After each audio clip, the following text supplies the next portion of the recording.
We are your home theater and AV questions answered. This is AVRant. Want your home theater or AV question answered by Tom and Rob? Send it to question@avrant.com. Welcome to AVRant. I'm Tom Andry, and I'm here with Rob H. Jeremy. After we praised Jeremy's DIY subwoofer cabinet build and told him he could probably start a business with those skills, he did. Mm-hmm. We will take our what do we finder's fee? Something. I feel like we are owed money. Some sort of partial ownership I feel is due. He did ask us at one point if he could pay to advertise on our podcast, so it's not like he's not trying to give back. You could always pay. I don't know if the advertising. Feel free to. You know who needs subs? Austin needs subs.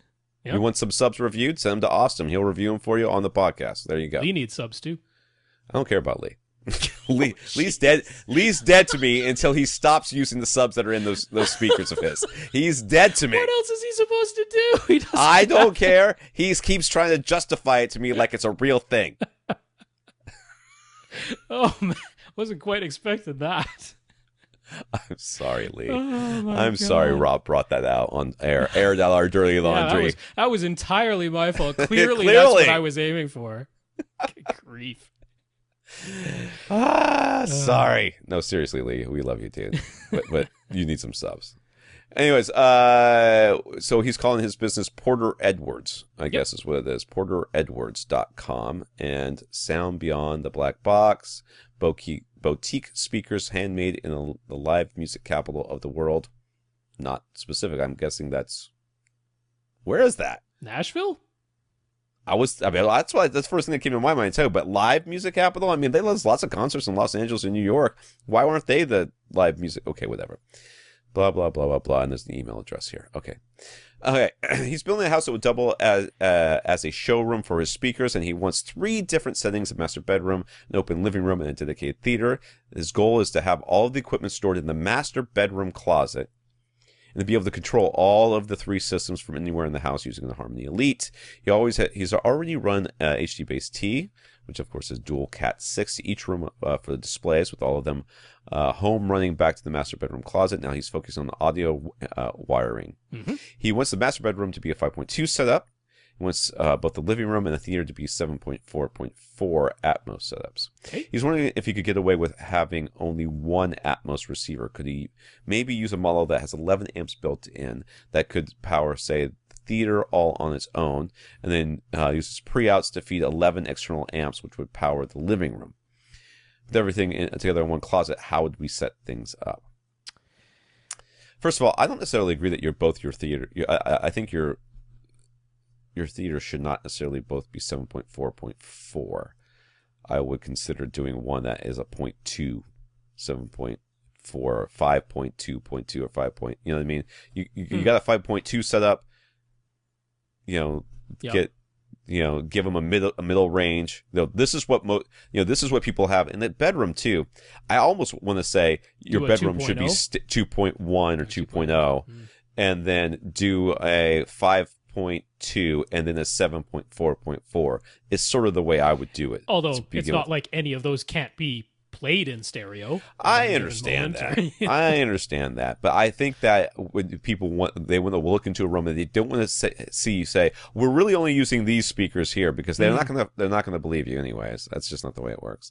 They're all like, "Yeah, sure, you're not, dude. I can hear the sound coming from all over the place." So. Yeah, even though I brought that up, I kind of agree with Tom. I think there's a lot of people who are dedicated 2-channel only enthusiasts, and they won't even consider a room that has more than 2 speakers in it. Yeah. We don't agree with that, but as a business owner, catering to that crowd, which is a large, dedicated crowd of people, right? Not exactly a bad idea. So yeah, having your master bedroom set up as a 2-channel setup, and then a 5.2 in the living room and a 7.4.4 in the theater. That makes a lot of sense. Yeah. All right, so how can you get away with only one Atmos receiver? I don't see how this works, to be honest with you. Well, I mean, you obviously wouldn't be able to play different things in both rooms at the same time. You would have it would have to be the same thing, and then so if you're setting it out to a, if you're sending it this out, could work if you had 11 amps built in, like the Denon X6300H does, or the top of the line Pioneer and Onkyo's both do now as well. Anthem has one that has 11 amps built in. So there's several different receivers that have 11 amps built in, and then also have 11 speaker pre-outs. Yeah, but I'm trying to figure out how you mute one room and then use the pre-outs for the second room. You can't. And you also can't have different speaker settings and trim levels for each That's room. right. It would be the same speaker distances and trim levels for both settings, which is unlikely to work when you're talking one being an open concept living room and the other being a dedicated theater. So that doesn't... I mean, sound will come out of both of them at the same time. Well, I mean, you could always power down the external amps so that whatever room is... That room you could shut off. That room you could shut off. But you can't shut off the main room that's connected to the amplifiers within the receiver. You can't... no matter what's playing in the second room, no matter who's in the second room, they will be hearing what's in the first room. Yeah. Or vice versa. And you know what? 11 external amps, that's going to be more expensive than just buying a second Atmos receiver, isn't it? I think so. You know what I mean? Yeah. Because, I mean, an 11-channel Atmos receiver, you don't have to go nuts, right? You can get an X4300, you can get an SR6011. Accessories for less, you're talking $1,000. So... I see what he's doing with all this. I actually kind of think it makes more sense if you're going to have these be display showrooms. They want to... I hate that I'm saying this because he's already run the wire, but...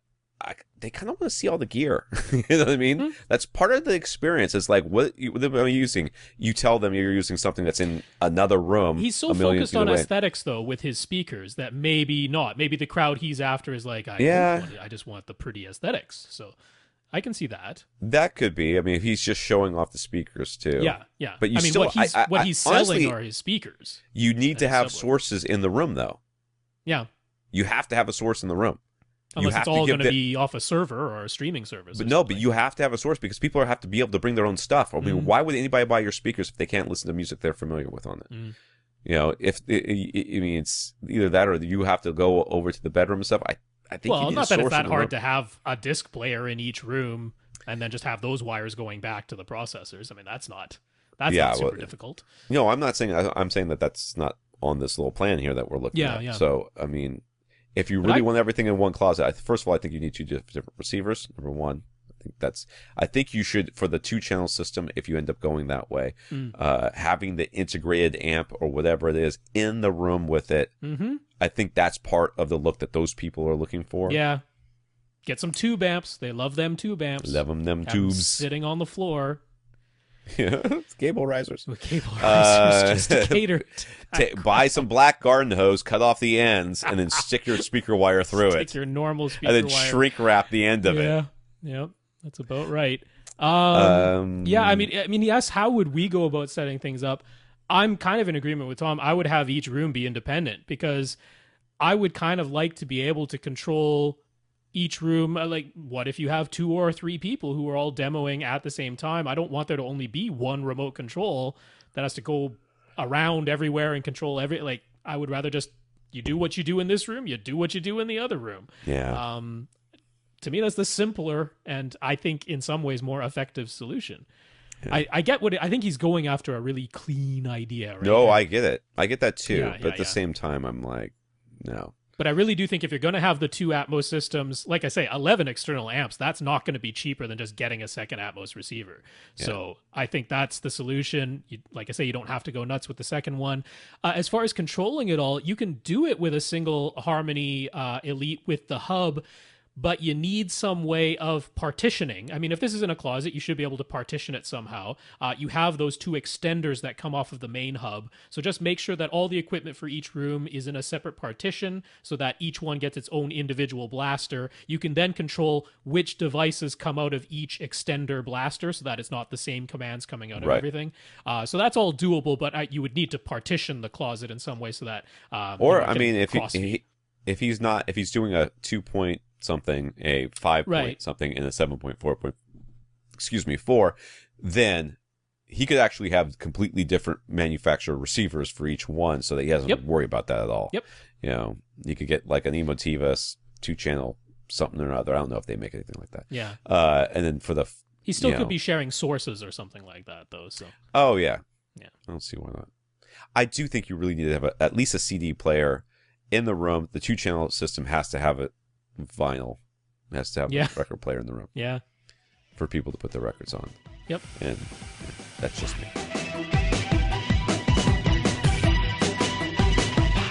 Want your question answered? Send it to question@avrant.com.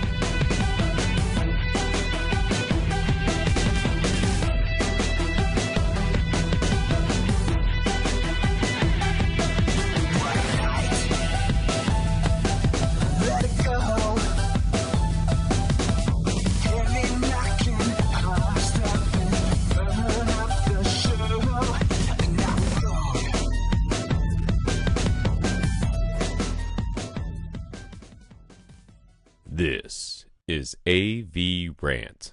Now go out and listen to something.